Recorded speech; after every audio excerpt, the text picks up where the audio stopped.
On this episode of Watch Stuff with Us, Dune Prophecy, Episode 2, full review.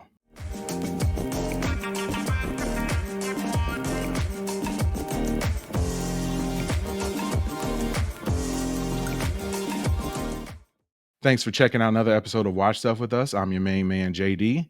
Please hit that like button, hit the subscribe button, drop a comment below, and share if you feel the need to. And I'm going to tell you right now, you really need to support us, support me. Like, you see me out here, I'm out here grinding on my YouTube grind. We put out videos, shorts every day of the week. So please support us. But tonight we're going to be focusing on Dune Prophecy episode 2 and all the events that occurred at the end of that episode specifically. So without further ado, we'll get that going.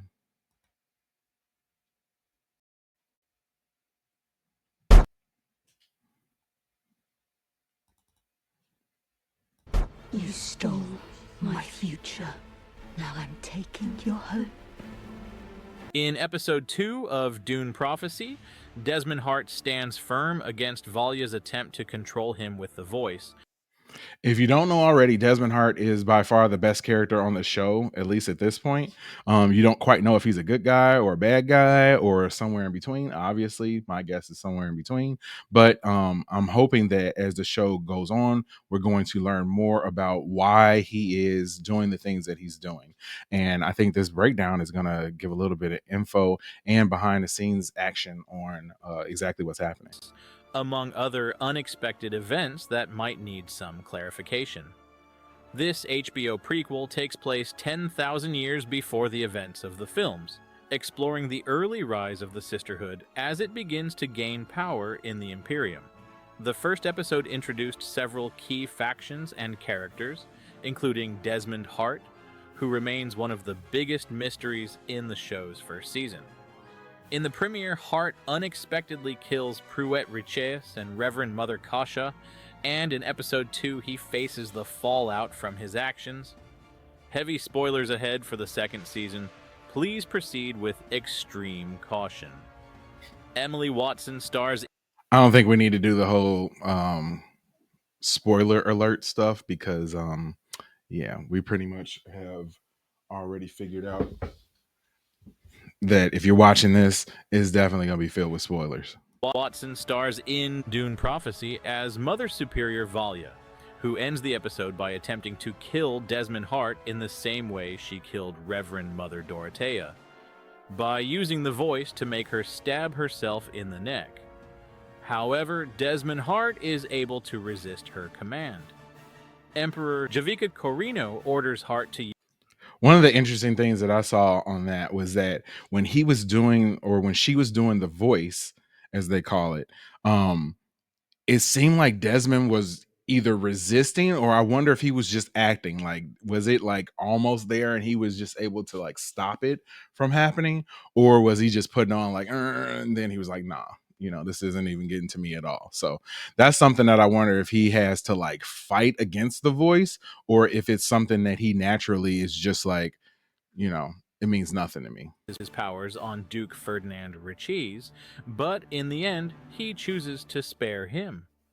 On Wallach 9, Tula instructs Sister Lila to try to connect with Mother Superior Raquella. Poor Sister through her Lila. Genetic memory.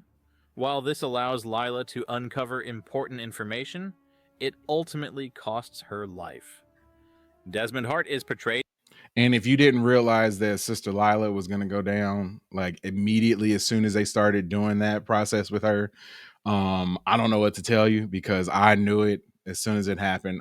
She had even said that like, hey, I'm not fully trained yet.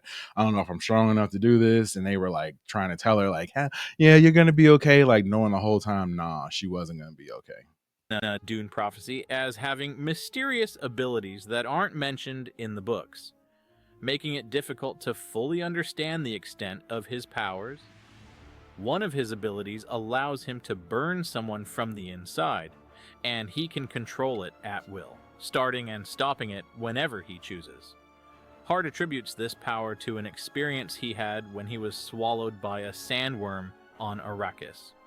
An event which I don't know if I believe. I feel like he has told a certain story about himself to us and the people that we've seen him tell the story to. And I don't believe that's the origins of his powers. I think that his powers come from something else that we're going to learn about at some later point in the show.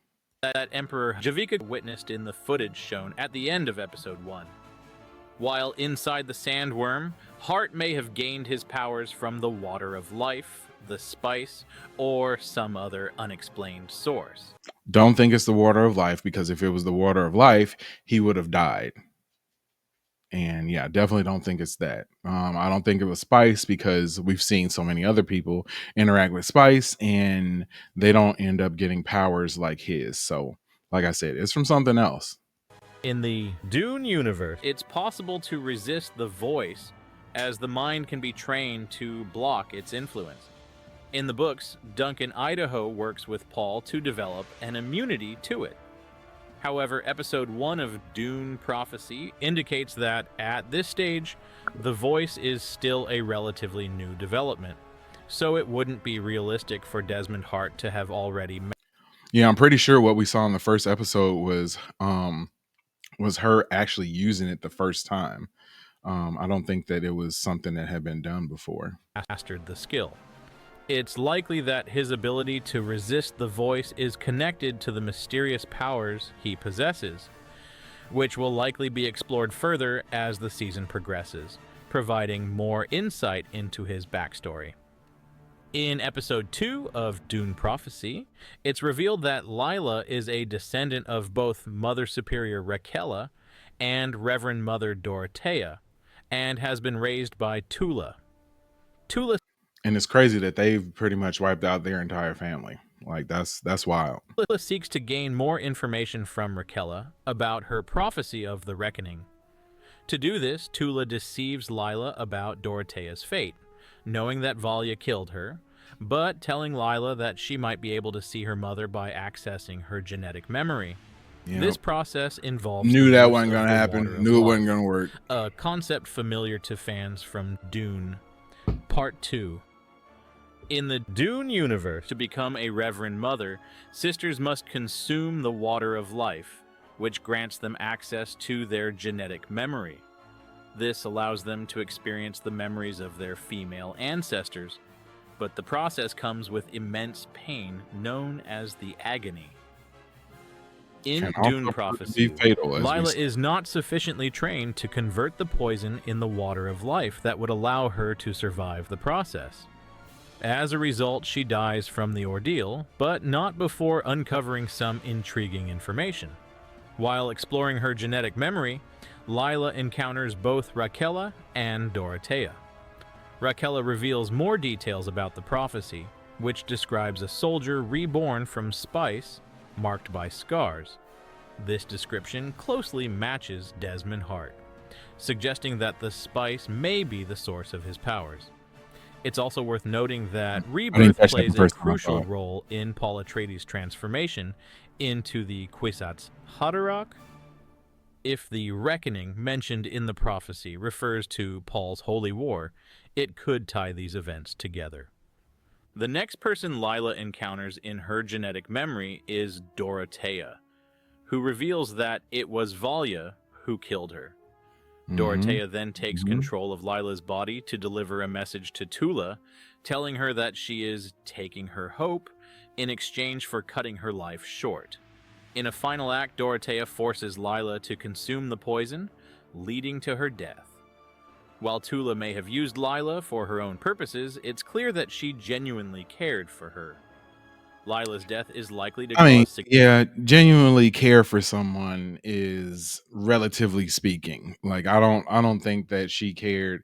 I mean, she might have cared for her to some degree, but she knew the sacrifice that she was making. She knew the risk that she was taking. So to me, there's no way that she was just she cared about her so much. If she really cared about her, she wouldn't have let that happen to her. Significant turmoil among the sisters, especially for Jen. Kieran Atreides was somewhat understated in the first episode of Dune Prophecy, but episode 2 provides more insight into his role. He is involved in a rebellion that opposes House Corrino and the Great Houses, believing that the wealth from the spice trade only benefits the nobility of the Imperium. Kieran is deeply committed to his cause, but his feelings for Princess Inez are causing him internal conflict. A little bit.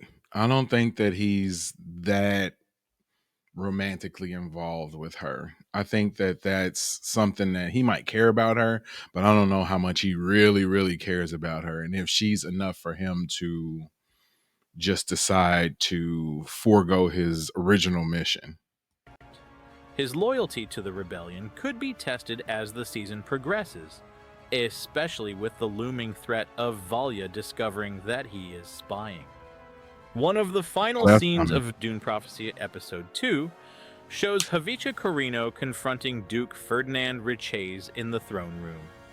Instead of tolerating insults as he has in the past, Javica commands Desmond Hart to use his painful ability on the Duke, causing Riches to collapse in agony.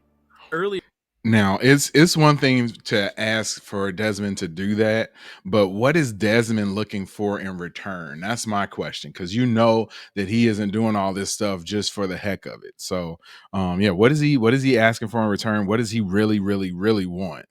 That's my question. in the episode, Natalia had urged Havika to put Desmond Hart to use rather than imprison him, and Havika decides to follow her advice. However, he still shows mercy to Riches by sparing his life, though he inflicts enough damage to make a clear display of his power. By choosing to listen to Desmond Hart, Javica Corino is effectively siding against Valya and the Sisterhood. Desmond has convinced him that the Sisterhood has been secretly undermining the Emperor, manipulating events from behind the scenes to weaken his power. Whether Desmond As they will continue to do in the future, like that's their pretty much the only thing that they do, especially even once they become the Bene Gesserit, like that's what their goal is to do, is to gain control through controlling the people who are in control, if that makes sense. Desmond can be trusted, however, remains uncertain, as it's unclear whether he will be the one to bring about the destruction that Raquella foresaw, or if he will prevent it. The rest of Dune Prophecy Season 1 will explore how Havika grapples with this decision and the consequences. Havika's weak, man. I'm sorry. Like I'm not feeling his character. I feel like he's easily manipulated, even through his trust in Desmond. Like, and I know he was kind of placed in a hard spot where he had to allow Desmond to, or he had to ask Desmond to do this for him. But yeah, he doesn't reign with an iron fist enough, and I think that that's going to come back to bite him at some point. To follow. Overall, Two Wolves stands out as the strongest episode of Dune Prophecy so far. While the series Strongest still leans episode on out of familiar two. tropes and storytelling devices reminiscent of HBO's hit series Game of Thrones, it's hard to ignore how compelling the characters and their personal story arcs are. The show's success is largely thanks to the careful plotting by the writer's room, the strong performances by the cast, and the direction from showrunners Diane Adamu-John and Alison Shapker. Without these elements, Dune Prophecy might have struggled to rise above being just Game of Thrones set in space. Despite drawing some parallels to Game of Thrones in terms of plot, Dune Prophecy still expands on the concepts introduced in Denis Villeneuve's Dune films and the novels by Frank and Brian Herbert. The series remains accessible to viewers who are only familiar with the movies, offering just enough lore for fans of the books to analyze and speculate on. Now that Even part for I don't those know if coming I agree into with. Dune Prophecy, I don't know if you can hear me, but that part I don't know if I agree with. Like this show is heavy with the names. It's heavy with the characters and like knowing some of the background on the families and some of the groups. I think is very important, and it takes a while to get a hang of that. And it can be tough, at least initially, like getting all the characters' names. Like I keep my pad and paper right here at all times when I take notes. And a lot of my notes is just like character names because it's really tough to get them. And they don't always flow off the tongue the way that a lot of regular quote unquote names do. So yeah, you got to definitely get used to that.